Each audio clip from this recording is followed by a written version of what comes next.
주님의 평안과 은혜 가운데 여러분의 몸과 마음을 지켜주시기를 기원합니다. 야고보서는 앞에서 두 종류의 지혜와 두 종류의 싸움에 대해 교훈했다면 오늘 본문은 두 종류의 어리석음에 대해 교훈합니다. 첫 번째 어리석음은 내일 일을 장담하는 자의 어리석음입니다. 13절 오늘이나 내일 어느 도시에 가서 1년 동안 거기에서 지내며 장사하여 돈을 벌겠다 하는 사람들이여 들으십시오. 여러분은 내일 일을 알지 못합니다. 여러분의 생명은 무엇입니까? 여러분은 잠깐 나타났다가 사라져버리는 안개에 지나지 않습니다. 도리어 여러분은 이렇게 말해야 할 것입니다.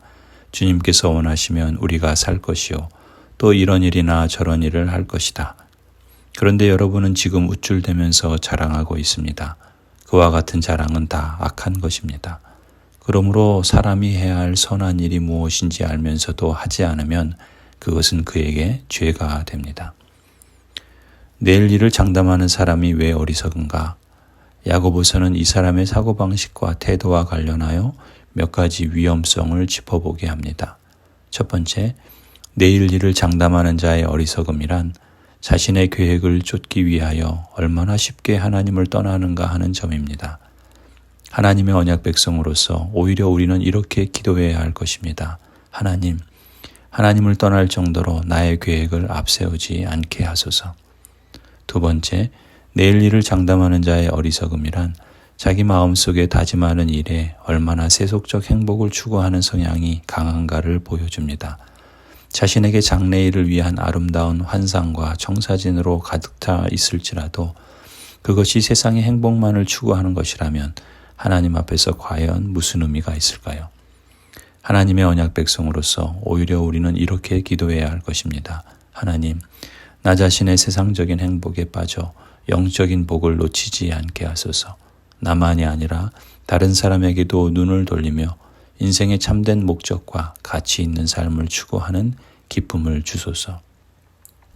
세 번째, 내일 일을 장담하는 자의 어리석음이란 하나님의 섭리와 관계없이 미래에 대하여 기대를 갖는다는 것이 얼마나 헛된 일인가 하는 점입니다. 하나님의 언약 백성으로서 오히려 우리는 이렇게 기도해야 할 것입니다. 하나님, 나의 수명이 나의 뜻에 달려있는 것이 아니라 하나님께서 허락하심에 달려있음을 명심하게 하소서. 나의 활동을 계획할 때도 하나님을 의지하고 행하는 데 있어서도 전적으로 하나님께 의탁하게 하소서. 이어서 오늘 본문이 교훈하는 두 번째 어리석음은 부를 자랑하는 자의 어리석음입니다. 1절 부자들은 들으십시오. 여러분에게 닥쳐올 비참한 일들을 생각하고 울며 부르짖으십시오. 여러분의 재물은 썩고 여러분의 옷들은 좀 먹었습니다. 여러분의 금과 은은 녹이 슬었으니 그 녹은 장차 여러분을 고발할 증거가 될 것이요 불과 같이 여러분의 살을 먹을 것입니다. 여러분은 세상 마지막 날에도 재물을 쌓았습니다. 보십시오. 여러분의 밭에서 곡식을 벤 일꾼들에게 주지 않고 가로챈 품삯이 소리를 지르고 있습니다. 그래서 그 일꾼들의 아우성 소리가 전능하신 주님의 귀에 들어갔습니다. 여러분은 이 땅 위에서 사치와 쾌락을 누렸으며 사륙의 날에 마음을 살찌게 하였습니다. 여러분은 의인을 정죄하고 죽였지만 그는 여러분에게 대항하지 않았습니다. 하나님의 언약 백성 여러분, 인생의 계획을 세우고 내일을 준비하기 위해 재물을 쌓는 일이 헛된 일은 아니지만 다만 거기에도 주님이 원하시는 방향이 있기에 지금이라도 주님이 기뻐하시는 길을 찾고 거기에 맞추는 겸손한 마음이 절실합니다.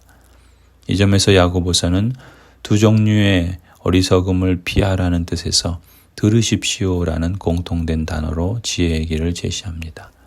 오늘이나 내일 어느 도시에 가서 1년 동안 거기에서 지내며 장사하여 돈을 벌겠다 하는 사람들이여 들으십시오.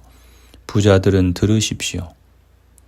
내일 일을 장담하는 어리석음, 부를 자랑하는 어리석음에 벗어나는 길은 듣는 것입니다. 말씀을 귀담아 듣고 순종하는 것 외에 다른 해법이 없습니다. 하나님, 주의 말씀은 내 발의 등이요 내 길의 빛이십니다. 내 눈을 열어 주십시오. 그래야 내가 주님의 말씀 안에 있는 놀라운 진리를 볼 것입니다. 아멘.